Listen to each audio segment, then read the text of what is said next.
It's no secret, I've often said apartment-style condos can be a great entry point into Calgary's housing market. But here's the thing, real estate isn't one size fits all. And despite the affordability appeal, there can be some serious red flags that buyers need to pay attention to when buying an apartment. So today, because you guys know I'm all about trying to look at both sides, we're talking about the dark side, why you shouldn't buy an apartment. But first, I'm Dawn, and I really appreciate you watching. If you find any value in my videos, please like and subscribe. All right, today we're covering 5 reasons you may want to hold off on that apartment-style condo.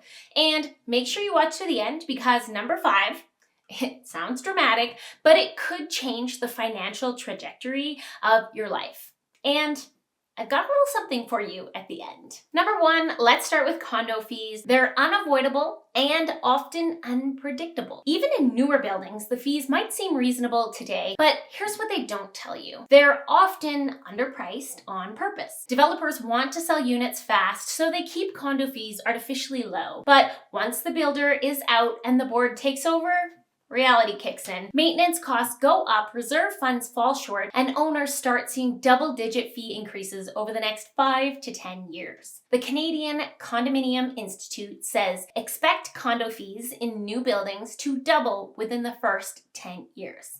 Now, it's not a scare tactic, it's just what the math tends to show. Now, what do condo fees actually cover? They're like a subscription to your building. You're paying for building insurance, common area maintenance, landscaping and snow removal, sometimes staff and admin, and a portion goes to your reserve fund, basically a savings account for big repairs like roofs or boilers. Sometimes utilities like heat and water, but when your individual unit doesn't have its own furnace or hot water, when they do, the cost is typically on the owner separately. Condo fees are based on unit factors. So properties with a higher unit factor, usually bigger in size, pay more proportional share of the condo fees. In Calgary, the average fee sits at around 50 cents per square foot. So for a 1,000 square foot unit, that's $500 a month on top of your mortgage, insurance, and property taxes. Now, don't assume lower fees are always better. If the building's fees seem too good to be true, they probably are. It could mean they're underfunding maintenance or ignoring future repairs, which sets you up for big surprise costs later. Reason number 2, living with other people. Walls are thin, elevators are busy, dogs bark, kids run, and your quiet Sunday morning might not be so quiet. Even if you're someone who loves city life and people, sharing walls and ceilings can be exhausting. You're going to hear your neighbors, and they're going to hear you. Speaking of elevators, if you're in a high rise with only 2 elevators for 200 units, that's a long wait with groceries, especially if one elevator's down, which, trust me, can happen often. Not to mention, elevator repairs are expensive and can become a huge part of your building's budget as it ages. I'm not sure if I read it on one of the Ask Calgary Facebook pages or if it was on one of our Realtor pages, but someone had mentioned that their neighbor uses a very fragrant laundry detergent and it really bothers them. They get headaches and it makes their living situation awful.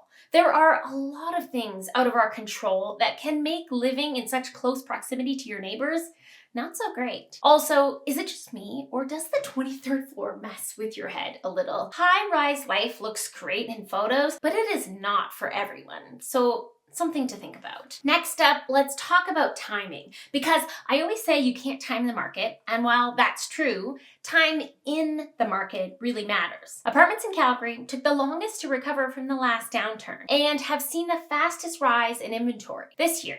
In March 2025 alone, apartment inventory doubled and sales dropped 34%. Even worse, condos appreciate more slowly than houses or even row homes and townhomes. That's because with a condo, you're not buying much land, if any, and land is what holds value over time. This means when you go to sell, your condo might not have gained as much value as an equivalent priced house would have. In some cases, older condos even depreciate if the building becomes less desirable and newer condos flood the market. Resale can also be harder because future buyers will scrutinize the condo corporation's health. If the building has high fees or upcoming repairs, your pool of buyers shrinks. Restrictions can deter buyers too. For example, an investor might skip a building that bans rentals, or pet owners won't buy in a no pets allowed building. Buyers should be aware that selling a condo might be a challenge if the market is weak, or if the building has a poor reputation. So, for example, known issues or high fees. On the flip side, during hot market times or in prime locations, condos can appreciate and sell well. But the general trend is that resale value growth is limited compared to freehold homes. If you're buying a condo today, you need to plan to hold it for at least 25 years. That's right. Whether you live in it or rent it out, think of it as a long-term commitment. Hence, not timing the market, but time in the market. So speaking of restrictions, let's say the market dips and you want out, you can't sell without a loss. You think, okay, I'll rent it out.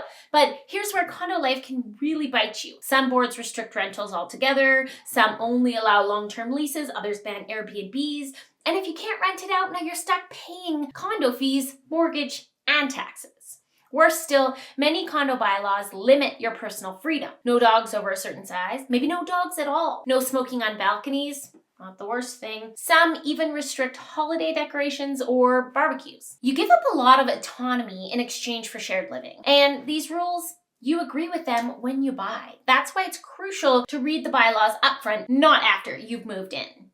Okay, reason number 5, the one that could change your life. Let's talk about special assessments. These are big, unplanned bills levied when something major breaks and the reserve fund doesn't have enough to cover it. I've seen assessments hit $10,000, $15,000, even $30,000 per unit. And trust me, I've worked with buildings where you inherit problems caused by past boards who either underfunded the reserves or kicked the can down the road. If you're buying into a newer building, be warned, fees may be low now, but as I said, they might not reflect reality. Developers do often under budget to attract buyers, and when the builder pulls out to hand over to the condo board, that's when the real numbers show up. Always review the building's reserve fund study and financials before buying. So here's a tool that I think is so cool that you can use to review condo docs or search the documents for something that might be a non-negotiable for you. Notebook LM is an AI-powered tool from Google that helps you interact with your documents in a more intelligent way. It acts as a research assistant, allowing you to summarize information, take notes, ask questions about the contents you upload. So in this case, you can upload all of the condo documents and ask Notebook LM questions to help you search through them. But no matter what, when buying a condo, you absolutely want to bring in a condo doc reviewer. They can spot red flags that others miss. Now, here are some bonus tips I've picked up over the years. Look for older 40+ year concrete buildings with stable condo fees under $500. They've stood the test of time. Avoid new builds unless you've really reviewed their fee structure and reserve plan. Wait until a building is 10 years old. That's when water ingress issues tend to show up. And remember, just because one assessment has happened doesn't mean it's over. Some issues like building envelope failures come back again and again. Not all buildings are lemons, but some are, so do your due diligence. So should you never buy an apartment style condo? No, but you should go in with your eyes wide open. If you're someone who hates surprise bills, needs to resell in 5 years, or wants full control over your home and lifestyle,